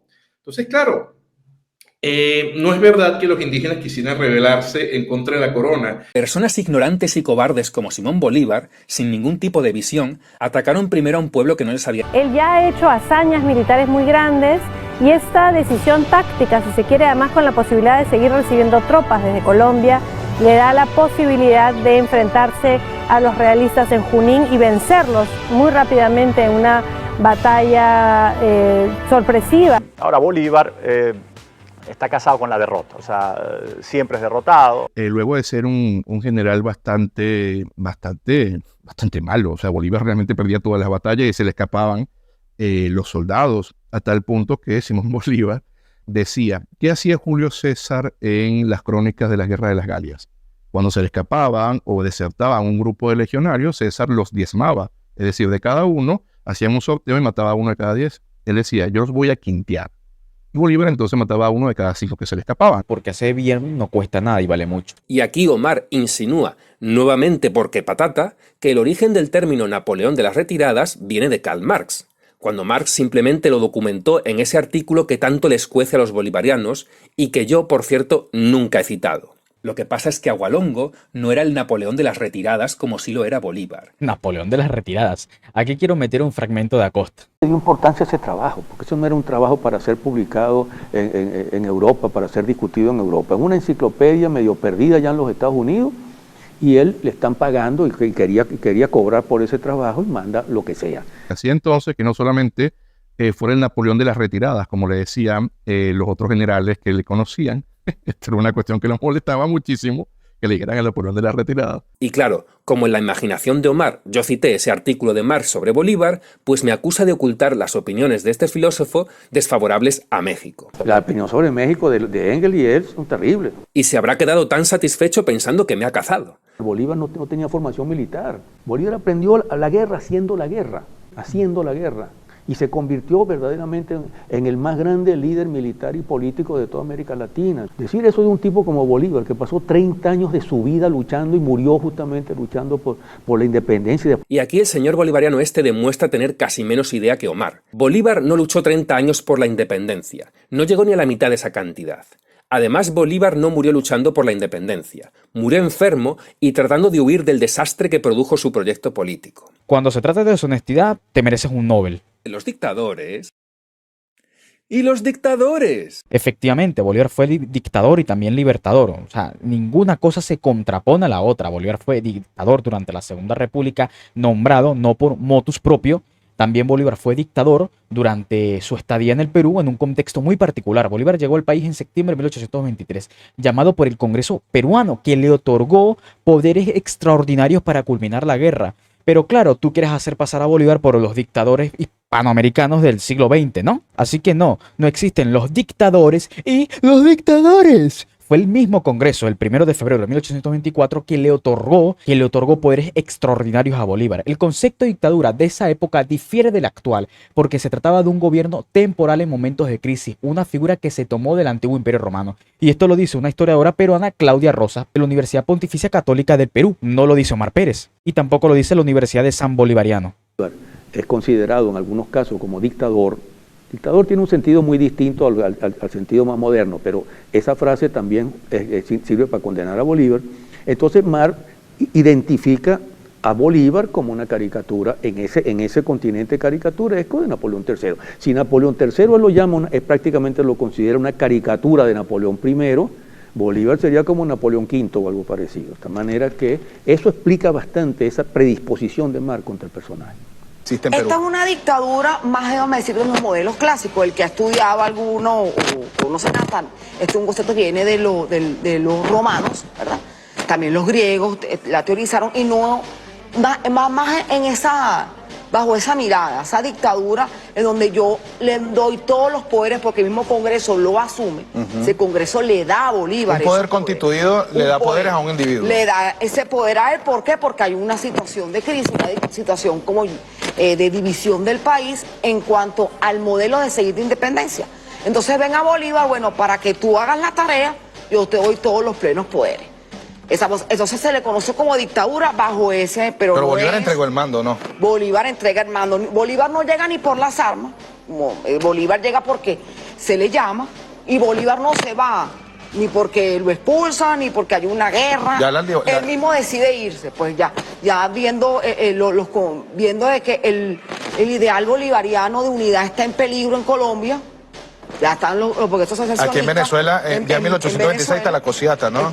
Estos señores comienzan a repartirse el poder y Bolívar no solamente es que obviamente se salta la ley porque Bolívar es un hombre que está en armas, sino que Bolívar se encarga de incumplir el mandato que le da el Congreso de la Nueva Granada que le permite entrar a Venezuela, que era nada más establecer la república, volver a poner otra vez en vigencia la Constitución del año 1811 venezolana y a las autoridades republicanas. Bolívar odiaba la Constitución porque Bolívar toda la vida odió el federalismo y decía que esa Constitución era algo terrible.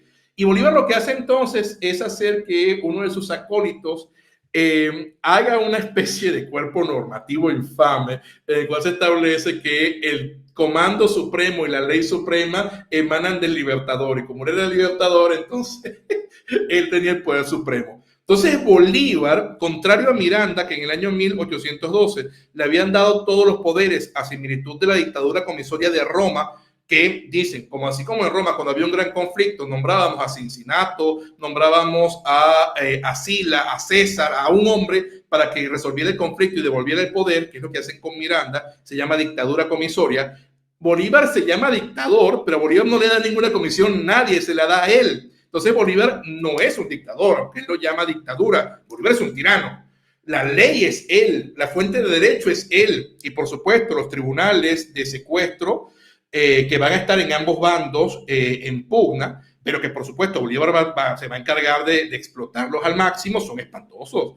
O sea, Bolívar comienza a expoliar a todo aquel que no esté de acuerdo con él de haciendas, de propiedades. Efectivamente, Bolívar fue dictador y también libertador. O sea, ninguna cosa se contrapone a la otra. Manuel Antonio Pulido, gobernador de Barinas, le escribe al armadísimo y le dice que cómo se le ocurre hacer semejante cosa, que respete la Constitución Federal anterior.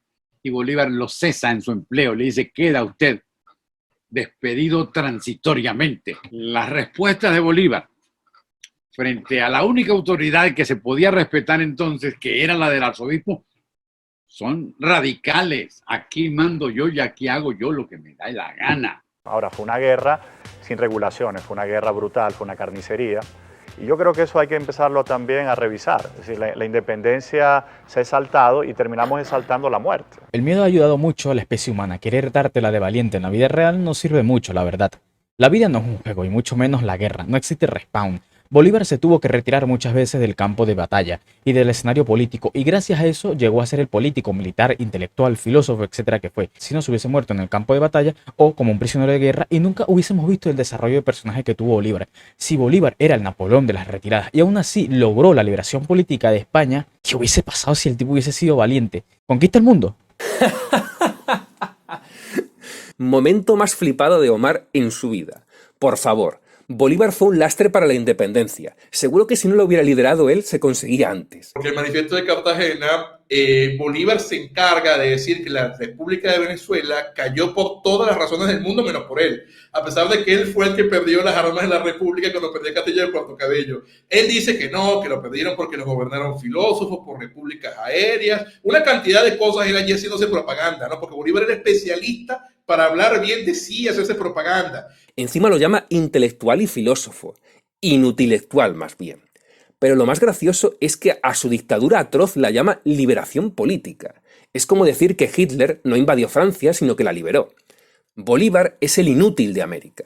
Jamás consiguió nada positivo para los americanos en toda su vida. Ni una sola cosa positiva consiguió. Al final, entonces, el hombre se da cuenta que todo cuanto hizo, fundamentalmente, según sus propias palabras, salvo la independencia, no dejó absolutamente nada provechoso. César Pérez Guevara, que yo le recomiendo a él, ya que él dice que César es tan buen historiador. Seguro ya no le gusta. Y va a decir que es un negro legendario vendido. Y bueno, ahora dirá que César es demasiado hispanófilo, o que tiene Alzheimer y se le olvidan las cosas, o capaz incluso que le desee la muerte como a Pablo Victoria. Y ojo, yo no hubiera pintado el Imperio Español tan bueno como lo ha hecho César, ni la independencia tan impopular. Pero bueno, como a Omar le gusta tanto César, que lo ha citado en los 2 vídeos que me ha hecho, pues vamos a dejarlo así. En cualquier caso, va a dar igual. Usted le trae estos datos, les trae cifras, y bueno, vamos, siempre de todas maneras, recuerde usted que no hay manera de convencer a un idiota. Son calidades. Okay. No hay cantidad de evidencia en el mundo para convencer a un tonto. No hay manera. No hay